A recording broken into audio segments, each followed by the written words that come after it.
কবিগুরু রবীন্দ্রনাথ ঠাকুরের তাল গাছ।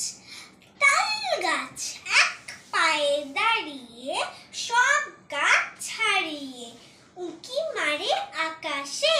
মনে সাত কালো মেঘ ফুরে যায়, একেবারে উড়ে যায়, কোথা পাবে পাখা সে, তাই দেশে ঠিক তার মাথাতে, গোল গোল পাতাতে, ইচ্ছাটি